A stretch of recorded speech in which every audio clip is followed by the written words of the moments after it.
Well. Yes, I'm back. As you read the title of the video, you all know why you clicked on this video. And to the people who didn't read the title and just clicked on the video for kicks and giggles, I'll read this little notification.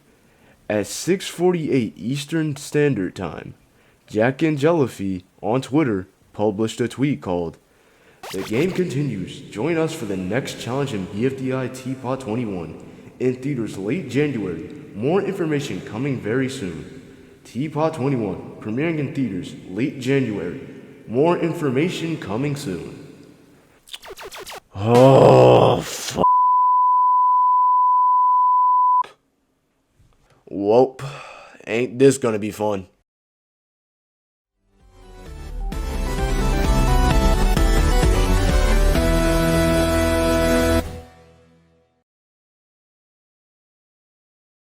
Disclaimer, this video is promptly unscripted and highly opinion-based. Some stuff that I say could be factually right or wrong. At the end of the day, there is no shade thrown at anyone mentioned in this video. Thank you. Now enjoy.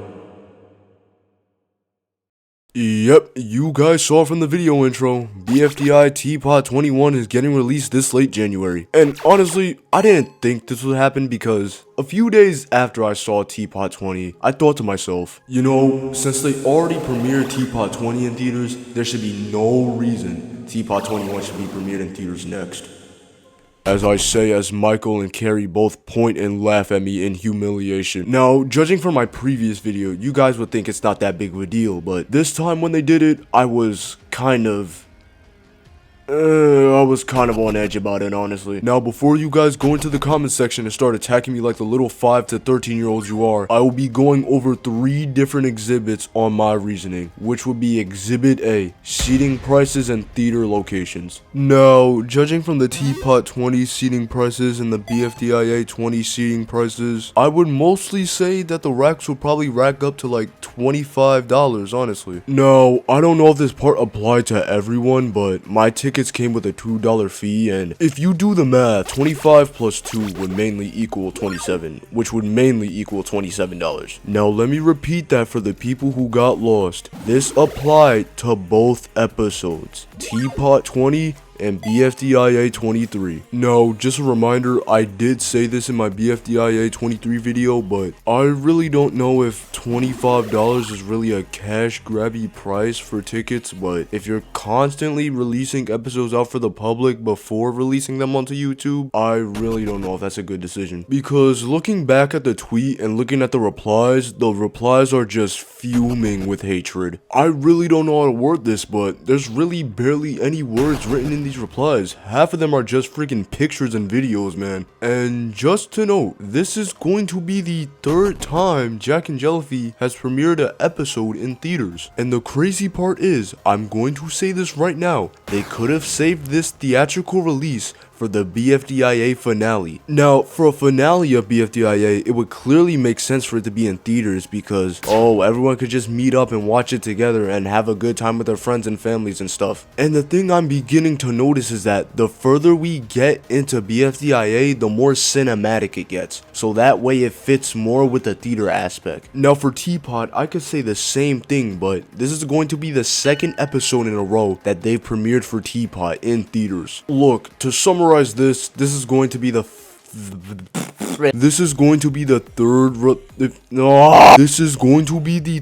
time that jacknjellify has done a theatrical release on BFDIA in theaters. And honestly, if they keep doing this, then it's just gonna ruin the element factor of BFDI being in theaters. Now, theater locations. I really don't have anything to say about this part. Honestly, it's up to jacknjellify on this one, because last time they released BFDIA 23 in like local theaters, they released Teapot 20 in ACM theaters, and then like later on they added more theaters later on, and honestly I think it's just gonna be the same. I don't think it's gonna be the same theaters in my perspective, but jacknjellify can do what they want. It's their theatrical release, and honestly, if I don't have a theater near me, then I guess I'm just not going. Alright, I've talked about Exhibit A for like long enough now. I think it's time we move on to Exhibit B, confirmed episode information. Now, when I first found out about Teapot 21 being released in theaters, I decided to look it up on the wiki. And when I was scrolling through the wiki, I saw this category called pre-released information, which was basically confirmed information that was confirmed at the 2025 meetup, and it's still advised to be careful and not assume anything, basically. So I'm just gonna read off everything it says on the wiki, and once I'm done, I'll cover it all in my own perspective, honestly. Gracie is planned to receive more screen time. The eliminated contestants may show up, as it was said that they will get more screen time in future episodes. The eliminated contestants are needed to defeat one, meaning all of them will have a relevant role on one storyline. Snowball is currently the only contestant that still holds a part of 2's power, meaning he can have a major role in taking down one in a future episode. And finally, a rejoin is being considered for the near future. Alright, that is all the pre-released information I've read, and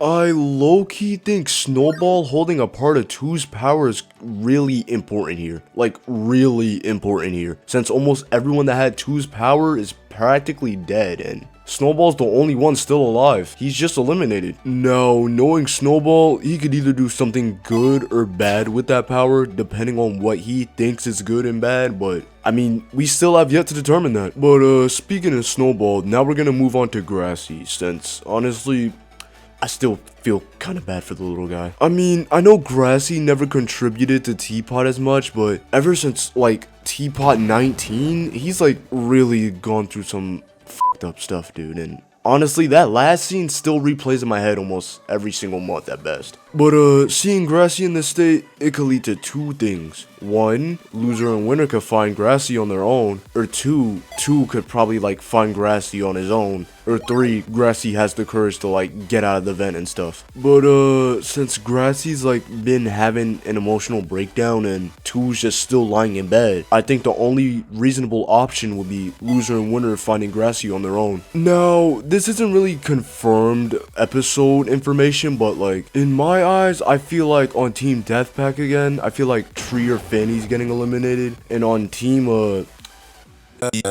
Team Bag, I feel like this elimination might be a tough one, because almost everyone on that team had contributed something into this show. Like, Pen confronted Pencil, Tennis Ball has... Really, what the fuck has Tennis Ball ever done? Bottle has, like, hosted an episode, honestly. I don't really know about that one. And Light, her murder spree was, like...